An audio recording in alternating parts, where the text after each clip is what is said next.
Legal action could be coming next to delay the recall election of Jackson County Executive Frank White. I'm Lauren Halifax. I'm John Holt. The county councilor tells Fox 4 News that's not out of the question. Fox 4's Jonathan Ketz live downtown at the county courthouse after getting reaction from Brian Kavinsky today.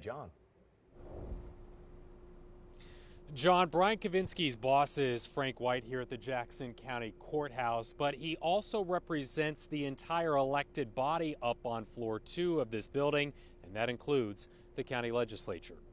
Fox 4 asked Kavinsky if he thought the election boards will have enough time to put an election together for August the 26th. No, I don't think they'll have time, and I think I'm anticipating that there'll be some legal action taken by the election board because of the ordinance filed that said 60 days, and I think it's listed as August 26th. The election boards wouldn't comment Tuesday, but last week the Jackson County Election Board directors told us they wanted this election held November the 4th, not August the 26th. Kavinsky was asked whether he thinks the county executive vetoing this would be a conflict of interest. You know, it's still part of the ordinances that the executive has that administrative authority to do that.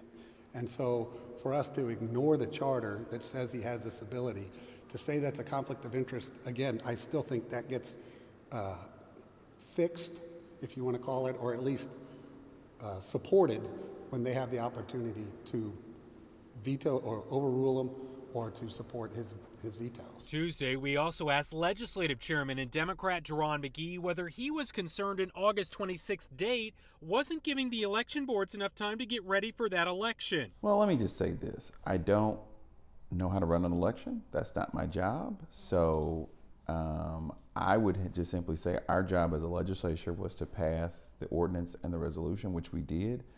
And we have set an election date, and so I'm leaving it to the experts that deal with elections to get an election done by the date.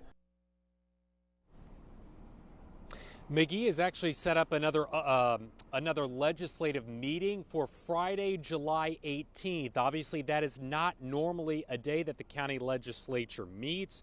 Why? Because County Executive Frank White has until Thursday, July the 17th to decide whether he's going to veto or sign this recall election ordinance. So conceivably, John, a day later on the 18th, the county legislature could override a Frank White veto. And we should remind everyone it was a unanimous 9-0 vote, right, John?